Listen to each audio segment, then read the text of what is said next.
네, 보신 것처럼 오늘은 북한의 정권 수립 70주년을 기념하는 구구절입니다. 잠시 후면 열병식이 시작될 것으로 예상이 되고 있는데요. 어느 정도 규모로 할지 또 어떤 무기를 공개할지 관심이 쏠리고 있습니다. 평양 정상회담과 유엔 총회가 예정돼 있는 9월의 한반도 정세는 또 다른 변곡점을 맞고 있는데요. 그 시작점이 될 오늘 행사에서 김정은 위원장이 어떤 대외 메시지를 내놓을지에도 주목이 되고 있습니다. 그렇습니다. 오늘 두 분 모시고 이야기 나눠보도록 하겠습니다.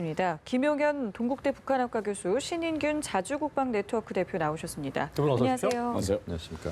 네, 저희가 쭉 말씀드린 대로 구구절을 맞이해서 열병식 행사가 일단 가장 큰 관심을 끌고 있는 상황인 건데 어떻게 치러질지도 관심이 좀 쏠리고 있습니다. 일단 통일부는 열병식과 군중 시위는 어떤 체제 과시 목적의 대규모 행사들이 치러질 것으로 예상을 하고 있는 상황인데 저희가 생중계를 하게 될지 예상을 합니다만 아직까지 뭐 정해진 거 없습니다. 이 상황에서 일단 지난해 있었던 구구절과 비교를 한다면 이번이 정주년 꺾어지는 해이기 때문에 뭐 규모가 상당할 거라고 예상이 되고 있더라고요. 지난해에는 구구절 기념해서 열병식이 있지는 않았습니다. 예, 13년에 있었죠. 13년에 그렇습니다. 있고 두 번째니까요. 김정은 최근에 열병식은 이제 들어서, 2월 25일 날 예. 지난번 2월 달에 예, 그러니까 군 창건 기념일 때. 창건기념일 때, 예, 그렇습니다. 그 2월 16일 날 있었고요.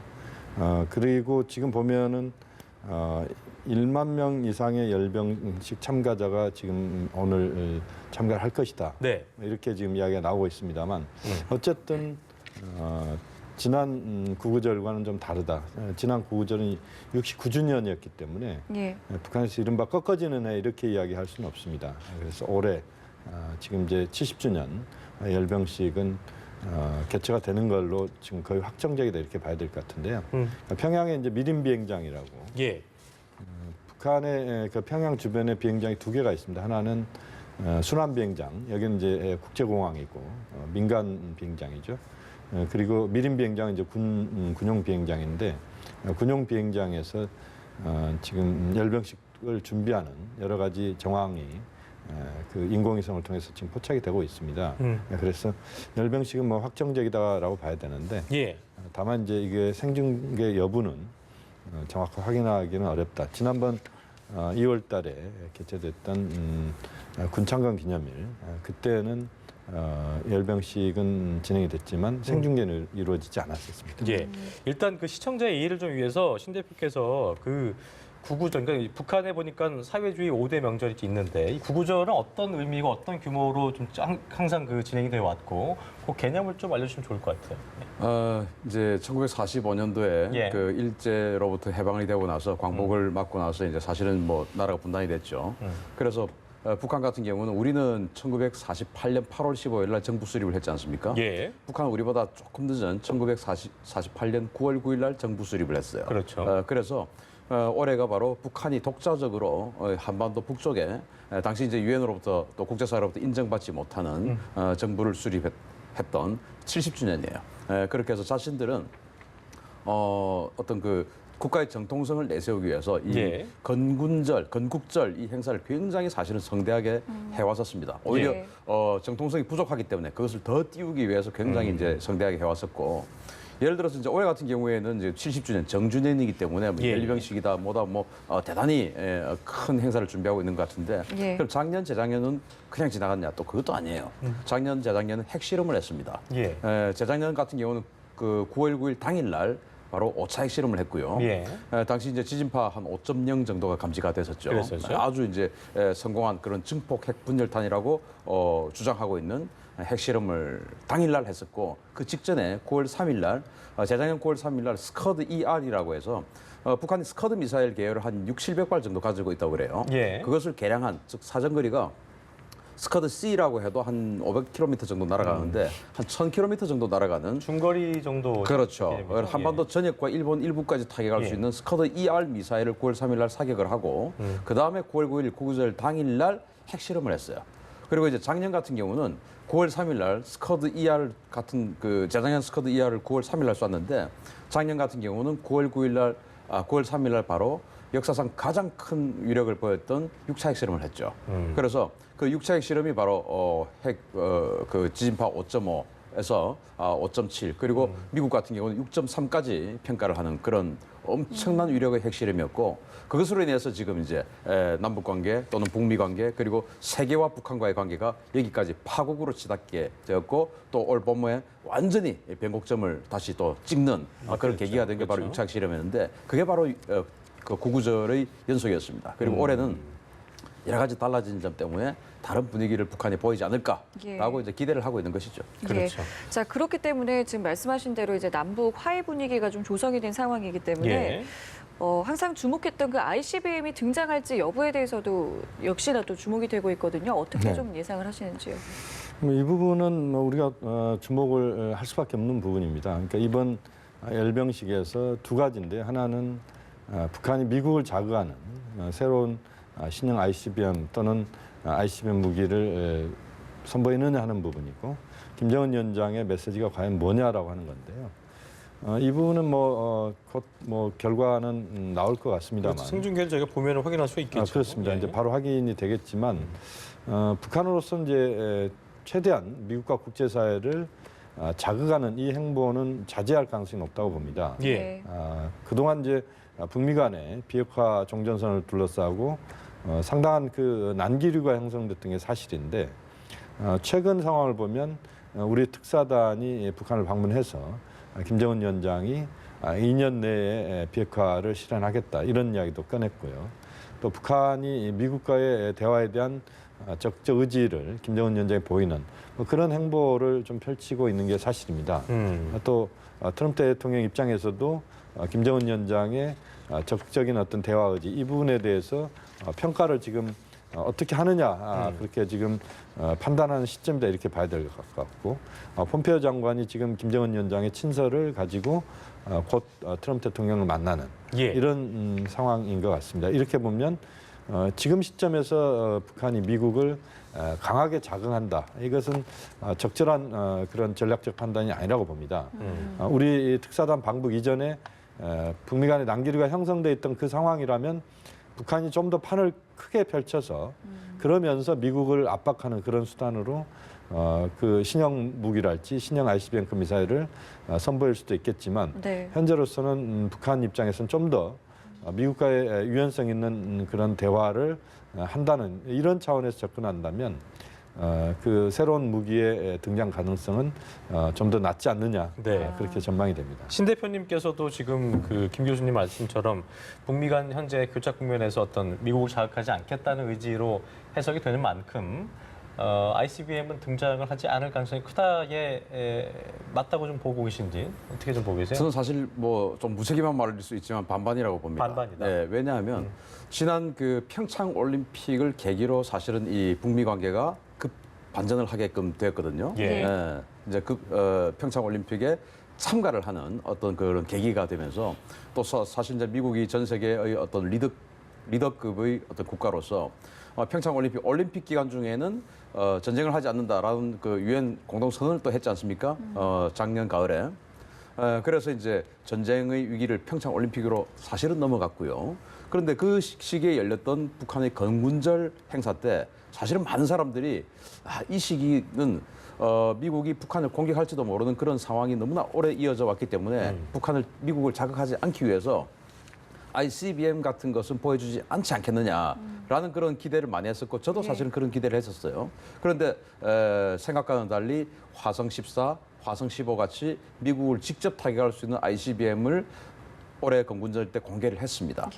그것도 사실은 뭐 생중계를 하지 않았습니다만은 녹화본을 편집을 해서 보여줬는데 만약에 정말 미국을 자극하지 않아야겠다 하면은 녹화본에서는 삭제를 할 수 있었음에도 불구하고 그걸 편집을 해서 넣어서 내보냈거든요. 그런 것을 봤을 때 굳이 한번 보여줬던 것을 또 빼는 어떤 그런 것을 선택을 할 거냐. 만약에 올 2월에 보여줬던 것을 올 9월에 만약에 오늘 뺀다면 정말로 북한이 미국에게 한번 우리가 모든 것을 양보하고 한번 잘 해보려고 하는 우리는 마음이 있다라는 그런 것을 공개적으로 구원하는 그런 어떤 행동이 될 수도 있고 만약에 화성 14, 화성 15는 물론이고 지난 2월 달에 보여주지 않았던 지금 북한이 개발 중이라고 알려져 있는 북극성 3형. 그게 바로 이제 SLBM의 최종판인데 예. 잠수함 발사 탄도미사일 아니겠습니까? 미국 캘리포니아 거기에 좀 공개될 가능성이 있다는 분석도 있더라고요. 만약에 그게 공개되면은 그래서도 북한이 미국과 정면 대결을 하겠다라는 선언으로 볼 수도 있지 않느냐라는 차원에서 이 ICBM만 보여준다면 이미 2월달에 보여줬으니까 예. 북한이 미국에게 호락호락하지는 않다라는 그런 의지의 표현. 거기다가 추가로 2월달에 보여주지 않았던 북극성 3형이라는 신형 어떤 그 핵미사일까지 보여준다면 예. 미국과 파국으로 갈 각오도 하고 있다. 이런 의지로 해석해도 되겠다. 뭐 그렇게 생각을 합니다. 예. 자, 그리고요. 올해가 이제 꺾어지는 해이기 때문에 네. 또 하나 궁금한 거는 이제 북한 입장에서 이 체제 유지 측면에서 어쩔 수 없이 좀 이거를 좀 대규모로 해야 되지 않겠느냐 이런 고민도 혹시 있진 않았을까요? 네. 지금 이제 건군절 지난번 2월 달에 새로운 신형 무기들이 나왔고 예. 그렇게 보면 지금 이제 북한 내부에서는 열병식을 비롯한 이번 그 정권 수립 기념일과 관련된 여러 가지 행사를 이제 준비를 하고 있다 이렇게 봐야 되는데요. 지금 김정은 위원장은 지난 1월 1일 신년사에서 올해 구구절 행사를 대대적으로 하겠다 이것을 사실 공표를 했었습니다. 신년사에서 밝혔었죠. 그렇습니다. 굉장히 그 중요한 그런 행사로 9월 9일 날 행사를 하겠다 이렇게 이제 이미 밝혔고요. 예. 그렇지만 이제 전체적으로 상황을 보면 북한으로서는 구구절과 관련된 여러 가지 문화 행사랄지 또는 외부 인사들을 초청해서 하는 행사랄지 이런 부분들은 굉장히 성대하게 할 가능성은 분명히 있다고 봅니다. 지금 이제 시진핑 주석이 오지 않고 리잔수 중국의 네. 전인대 상무위원장이 왔습니다만 어쨌든 북한으로서는 그런 외빈들과의 그런 행사랄지 또는 축하 예를 들어서 오늘 저녁에 아마 이제 축하 축하 행사 여러 가지 행사들이 아마 예정돼 있을 것 같은데요. 뭐 그런 행사들은 성대하게 하면서도 아마 열병식은 숫자는 많이 참가하는 행사가 되겠지만 그러나 외부 세계에 어떤 충격을 주는 그런 대규모 그런 전략 무기랄지 이런 것들을 선보이는 그런 행사는 자제하는 그러니까 외부에 보여지는 걸 굉장히 화려하게 하면서도 또 실질적으로 충격을 주는 부분에서는 최소화를 생각하는 이런 정도의 그 구구절 행사를 할 가능성이 높다 이렇게 전망이 됩니다. 존재감 부각을 하면서도 좀 지금 김 교수님 말씀대로 민감한 부분이 될 수 있는 부분들, 현재 관계를 조금 흐트러뜨릴 수 있는 부분들은 아까 말씀하신 것처럼 지난 평창 올림픽 계기로 그 14, 15형 등장하지 않았 그때 이제 녹화 방식으로 했던 것처럼 나중에라도 그런 식으로 이제 녹화 방식으로 할 수도 있다는 가능성을 좀 보고 계신 거죠. 네. 혹시나 공개할 게 있다면. 그렇습니다. 예. 그런데 이제 그 김정은 시대에 들어와서 열병식이 수차례 진행이 됐었는데 예. 그 열병식의 경향을 보면 처음 열병식을 했던 그 13년도, 12년도 이때 열병식은 굉장히 규모가 컸었어요. 예. 뭐 그 거의 뭐 북한이 가지고 있는 모든 종류의 무기 체계를 다 들고 나와가지고 예. 보여주는 아주 그 큰 행사를 했었는데 그때 이제 우리 그 한국 언론에서 뭐라고 이야기했냐면은 저런 6.25 시절의 저런 구닥다리 무기를 왜 보여주냐? 우리 같으면 안 보여주겠다. 후식 무기를. 오히려 부끄럽지 않느냐 이제 이런 이야기들이 많았어요. 아마 북한도 우리 한국 언론을 참조를 많이 할 겁니다. 그래서 그 다음부터는 어떻게 변해왔냐면은 이 최소한 그 구식 무기들은 보여주지 않고 이제 신식 무기 위주로 예. 점점 발전해 왔어요. 예. 그러다가 이제 그 6.25 그 전쟁 그 종전 65주년 기념 열병식 때는 자기네들이 6.25 전쟁을 할 때 그 제복을 이제 코스프레를 하면서 보여주면서 그때도 이제 신식 무기들만 보여주고 지난 2월 25일 날 있었던 건군절 기념 그 열병식에서는 거의 구형 무기들은 거의 보여주지 않았어요. 아주 규모가 컴팩트하면서도 신식 무기들과 전략 무기들 위주로 보여줬는데 예. 이번에 이제 막 방금 김 교수님 말씀하신 것처럼 지금 뭐 역사상 최대의 열병식을 준비하고 있다라고 여러 어떤 그 위성 사진을 통한 분석들을 이야기를 하고 있는데 정말 북한이 국제사회에 한번 공존의 길을 선택을 한다면 건국이니까 예. 자신들이 1948년도부터 지금까지 해왔던 어떤 군복들의 어떤 그 코스프레라든지 이런 것들 포함해서 좀 규모는 키우되 전략 무기들은 좀 억제하는 그런 쪽으로 간다면 예. 국제사회의 공존을 선택했다라고 우리가 평가해도 무방하지 않느냐. 화려하긴 가지만 자극적인 그렇죠. 건 좀 최대한 배제하는 식으로. 그렇죠. 그러니까 역사성을 부각하는 48년도부터 지금까지 사실은 뭐 지금 뭐 집단 체조 옛날에는 아리랑이라고 했지만 지금은 빛나는 조국이라는 또 그렇죠. 그 집단 체조도 준비하고 있지 않습니까? 예. 그러니까 빛나는 조국이 이렇게 발전해 왔다라는 그런 모습들을 보여주는 쪽으로 조금 어떤 그 문화 행사에 좀 가까운 그런 열병식을 보여준다면 정말 예. 국제사회 또는 우리 대한민국에서도 평가할 만한 일이다 이렇게 할 수 있지만 그 기대와 달리 ICBM 그리고 아까 말씀드린 북극 사명 이런 것들을 보여준다면 이거는 뭐 사실 남북관계, 국제관계 장담할 수 없는 상황까지 갈 수 있다고 봅니다. 예. 북한 매체에 따르면요, 김정은 위원장이 이제 오늘 금수산 태양궁전 참배로 하루를 시작했다고 합니다. 네. 예전에는 이걸 보도를 안 했는데 이제 오늘은 보도를 했단 말이죠. 이건 네. 또 어떤 의미가 있을까요? 역시 이제 그 70돌이라고 하는 정준현. 정준현 예. 북한의 정준현이라는 표현을 씁니다만 이제 예. 우리가 흔히 꺾어지는 해 이런 표현도 그렇죠. 쓰기도 하고요. 예. 상당히 이제 그 중요한 의미를 담는 이번 정권 수립 기념일이다. 이것을 김정은 위원장이 이제 그 금수산 궁전 참배에서부터 보여줬다 이렇게 봐야 될 것 같습니다. 예. 그러니까 그 한마디로 말씀드리면 이제 지난 70년을 북한 조선민주주의인민공화국이 그동안 이제 그 계속 그 여러 가지 상황들을 겪으면서 이제까지 지금 70년을 맞이해 왔는데 그 과정에 대해서 김일성, 김정일 두 사망한 지도자에게 어떻게 보면 좀 보고하는 형식. 그러니까 그 현재 김정은 체제가 지금 거의 한 7년 정도 작동하고 있습니다만 이 작동하고 있는 이 김정은 체제의 그동안의 성과랄지 이런 것들을 보고하는 그런 형식으로 금수산 궁전을 참배하는 그런 모습이었다 이렇게 봐야 될 것 같고요. 역시 김정은 위원장 입장에서는 자신이 그 김일성, 김정일 두 지도자를 잇는 그런 어떤 정통성과 또 그 과정에서 북한 내부의 주민들의 결속, 그다음에 대외적으로 북한 내부의 어떤 김정은을 중심으로 한 강력한 어떤 체제의 작동 이것을 좀 과시하는 그런 차원에서 금수산 궁전을 참배했다 그렇게 평가할 수 있겠습니다. 네. 아까 뭐 두 분께서 공통적으로 얘기하신 것 중에 하나가 이번 그 열병식 뭐 공개가 돼봐야지 알겠습니다만 어쨌든 내부적으로는 결속력을 좀 다지고 외부적으로는 정통성을 부각하는 그러니까 소위 말해 좀 가성비가 나오게 하는 그 열병식을 할 가능성이 제기되고 있는 상황이기 때문에 김정은 위원장의 참석 여부도 좀 궁금한데 2013년에 이제 그 말씀하셨던 그때 노농조기군 열병식 참석한 게 현재로서는 유일했는데 이번에는 뭐 폼페이오 장관에게 그것도 보냈기 때문에 친서 전달했고 현재 북미 간의 어떤 그 관계를 고려했을 때는 참석할 가능성도 크다고 저희가 좀 볼 수 있겠죠?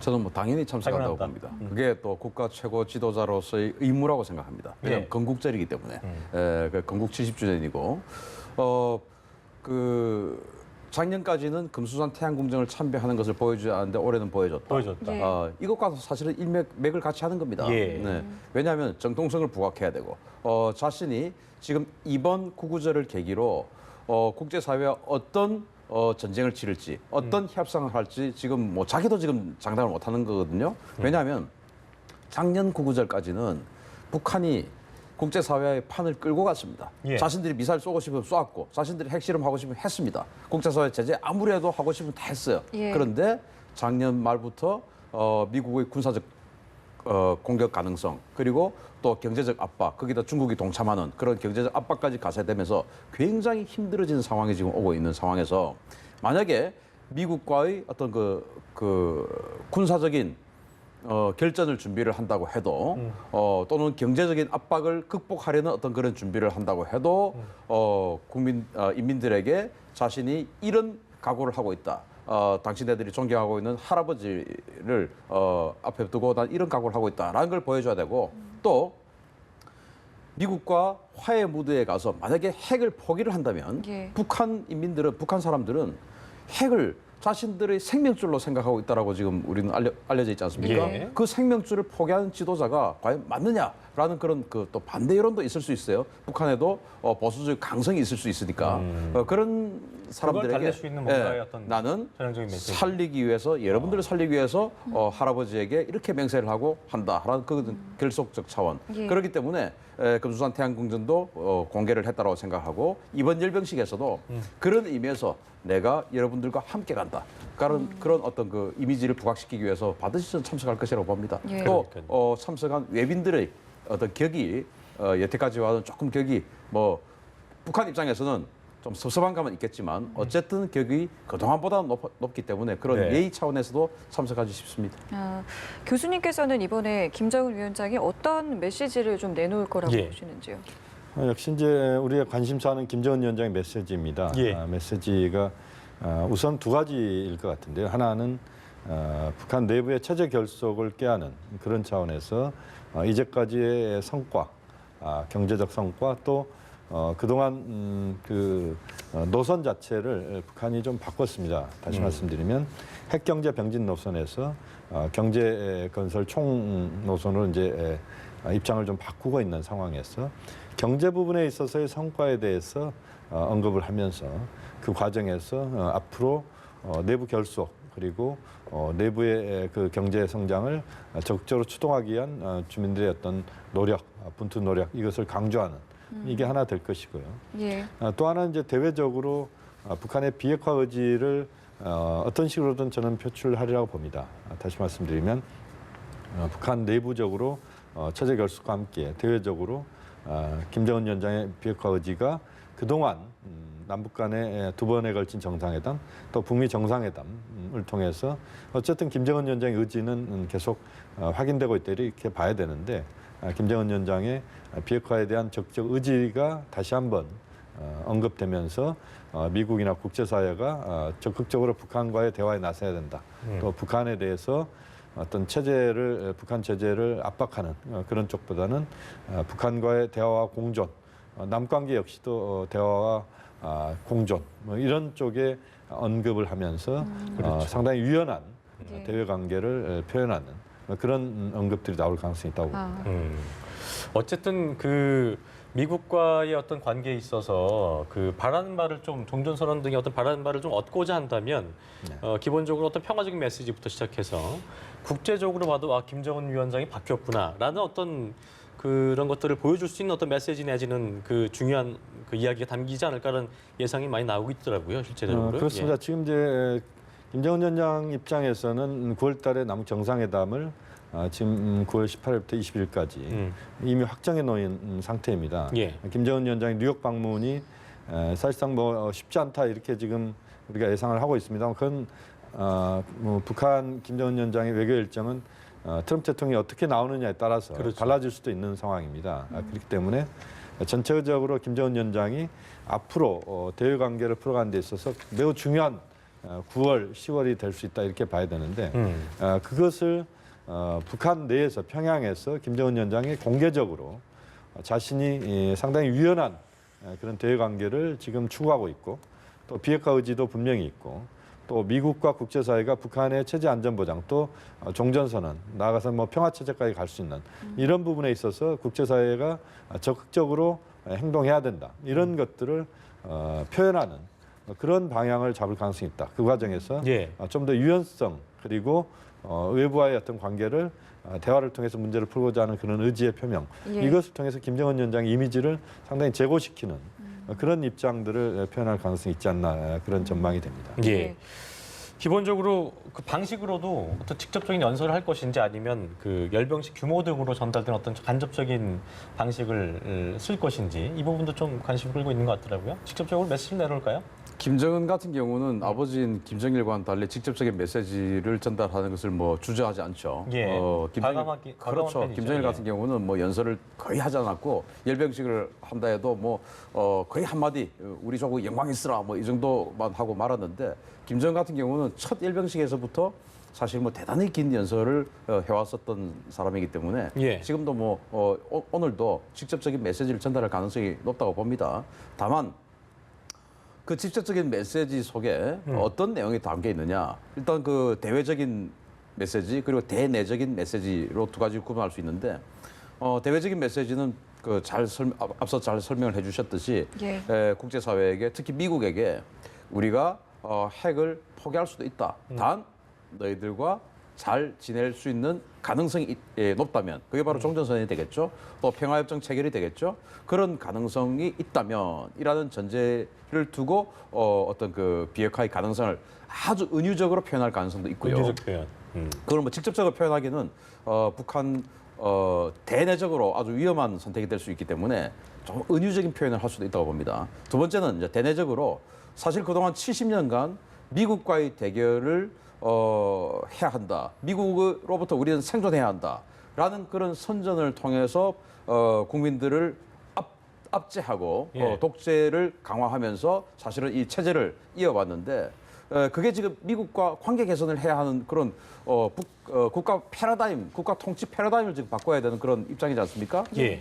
그런 것에 대해서 핵이 아니더라도 그동안 우리는 미국과의 대결을 위해서 생존을 위해서 핵을 개발해 왔는데 이 핵이 아니더라도 우리는 미국과 대결할 수 있고 또 미국과 대결이 아니더라도 우리는 미국과의 어떤 그 공존해서 생존할 수 있다라는 또 은유적인 표현을 한 두 단계 거쳐서 해석하면 이게 그 말이었다라고 느낄 수 있는 직접적인 표현은 사실은 너무 위험하다고 생각해요. 대내적으로. 그렇죠. 예. 아직은 좀 위험하다고 생각하니까 예. 왜냐 그동안 미국과의 어떤 그 대결을 너무나 70년 동안 강조해 왔기 때문에 예. 사실 우리 사회도 좀 그런 북한과의 관계 개선에 대해서 어떤 그 충격, 어떤 그 흡수를 제대로 못하는 그런 상황이 있지 않습니까? 북한은 더 하죠. 그렇기 때문에 그런 것에 대해서 한 두 단계 정도 해석을 이렇게 거치면 이게 그 말이었다라고 할 수 있는 그런 은유적인 표현을 담을 가능성도 그래요. 있다고 봅니다. 미국의 동시 행동을 요구하는 어떤 그 명분을 어떤 식으로 표현할지도 저희가 좀 나중에 있을 방송을 통해서 좀 지켜봐야 될 것 같습니다. 네, 예. 두 분 말씀은 여기서 마무리 짓겠습니다. 지금까지 김용현 동국대 북한학과 교수, 신인균 자주국방 네트워크 대표와 함께했습니다. 두 분 고맙습니다.